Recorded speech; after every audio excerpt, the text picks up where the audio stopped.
Welcome to another episode of In the Box with Jay Fox. And it is absolutely wonderful to have all of you with us today.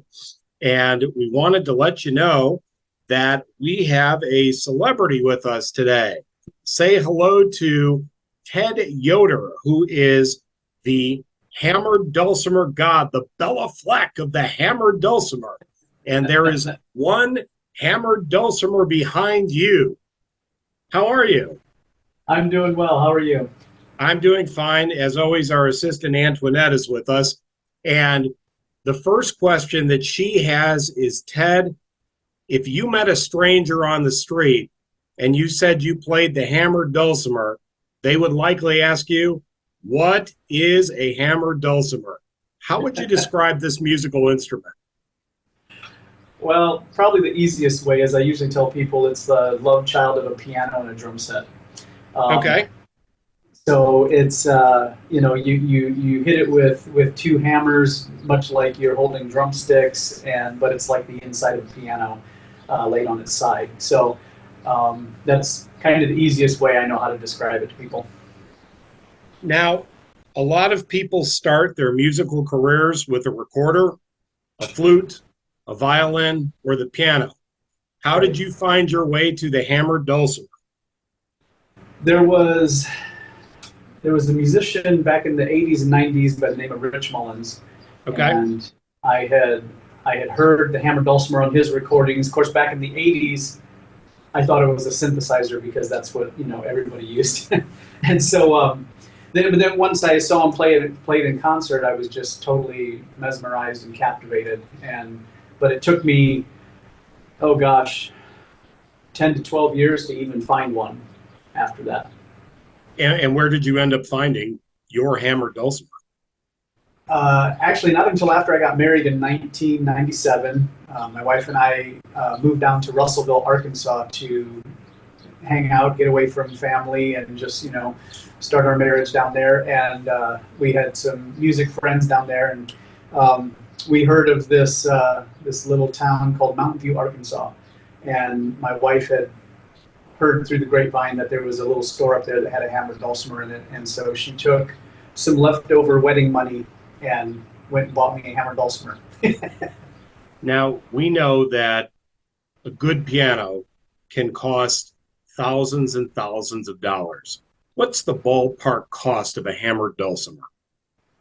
It's similar to a piano in that regard. You can get into some well-built hammered dulcimers for like $300 to $500, but that kind of depends on the size of it. So, like the one behind me here is five octave hammered dulcimer. So it kind of gets bigger. This is about as big as they come because you can't really add more to it as far as notes wise until you're getting too big to even carry around. The smaller ones that are like 2 octaves and that kind of thing are the ones that you can get into for $200 to $300, that kind of thing. This one here, however, costs close to 8 grand with all the bells and whistles. Did the hammered dulcimer make its debut as an offshoot of the lute or another classical instrument? Or what is the history of the instrument? That's a great question. Actually, we basically call it the grandparent to the piano. So more than likely, well, I'm not more than likely, I know there was a version of the hammered dulcimer before like harpsichord, right? So, I mean, this dates back all the way to biblical times in Persia and stuff like that. I mean, it's not an ingenious instrument style as far as, it's a board with bridges and strings strung across it. So it's fairly, I don't know, juvenile in its own making. Is But it larger or smaller than a sitar? probably. Oh, actually, the sitar is more of a fretted instrument like a guitar. Okay. So you might be thinking of a santur. That's it. Santur. Okay. Correct. Yeah, I almost had to think about it there when you said it. Yeah, the santur, it's probably about the same size. Santurs are probably a little bit smaller. And yes, but that comes from India and the Middle East, that kind of thing, and that's more than likely where everything was birthed from. What happened was the gypsies got a hold of it and took it throughout Europe. It was one of their main instruments that they played because they could. It was small enough that they had a strap, and they would kind of carry it, in front of them. And one person would be playing a guitar, one person would be playing a fiddle, and another person had the hammer dulcimer. And it was largely used as like a melody instrument because the octave range wasn't big enough to accompany oneself like you would on a piano. And then eventually, once the harpsichord got made, someone looked at the mechanics of that and said, well, hey, that doesn't have timbre variances to it just because it's actually a plucked instrument with the mechanical nature of it. And so they looked at the hammer dulcimer and they looked at the harpsichord and just kind of merged the two, and that's where they came up with the piano.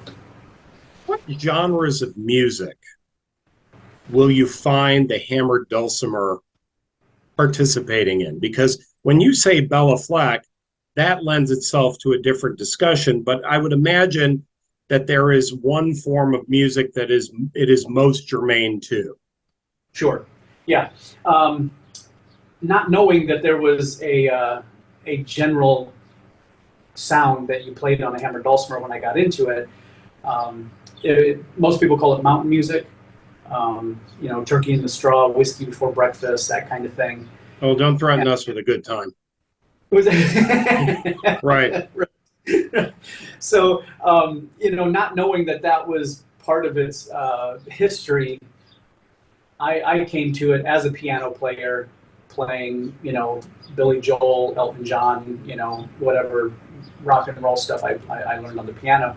And so, and then also just with my nature of knowing how to accompany myself and play the full range of a piano, I came to the dulcimer with that same idea as an accompaniment instrument, not so much a melodic instrument. Now, do you use a wand, or what do they call the tools that you use to play the dulcimer? And yes, I'm going to ask you to play something at some point. I hope that one's in tune. I haven't tuned it for a few days. So they're hammers, and the ones that I particularly play with, these are really thin and hard to see because they're made out of carbon fiber. So okay. They have a flexibility to them, a flat head with leather up here, and then just a wooden handle. So is it the flat bed with the leather that hits the cord? Yes. Or the string, rather? The string, yeah. And so I love the carbon fiber. There's a certain sound that comes out of those that you normally don't get with a wooden hammer. Most people play with wooden hammers that look similar in shape, but they're obviously not flexible. So, now, when you play in concert, because you'll be joining us in Mansfield, Ohio, on September 13th from 5 to 8 p.m. in the Kobacher Room of Dan Lou Exchange, on the square in downtown Mansfield, you're bringing other instrumentalists with you. What instruments will they be playing? I have a fretless bass player who's just absolutely phenomenal, and then a drummer. And so with the combination of those two, we play. I write my own music, so I have my own instrumentals that I play. I do instrumental versions of popular songs anywhere from Hotel California to, Tears for Fears, Everybody Wants to Rule the World, Kansas, Dust in the Wind, that kind of stuff. So, like I said, I never fell into the mountain music genre. Well, Antoinette wants to know if you'll play Al Stewart's Year of the Cat. That's her favorite song. And that might wake her up. So, do you have time, and I know this is totally unrehearsed, just so we can hear a little bit about what this instrument sounds like? Yes, let me test it really quick. Now, folks, this is raw and unrehearsed. What you see on September 13th is going to be the real deal. And he's a true musician because he's not wearing any shoes.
That was amazing. You, That was you notice the cat's ears were up the entire time. She enjoyed it as well. So we are absolutely delighted to welcome you to the market and want to remind the audience that Gravity Ohio, in partnership with Richland Academy of the Arts and the Richland County Mental Health Board and Dan Lou Exchange, proudly present Ted Yoder in concert with the Hammered Dulcimer Wednesday, September 13th at Dan Lou Exchange. Doors open at 5 p.m. Concert starts at 6 p.m. Cost at the door is $25, which includes the concert, a buffet dinner, and the opportunity to meet Ted Yoder and his bandmates and enjoy an up close and personal experience. So we are very excited to have you, and it's only a few weeks away, and we look forward to our time.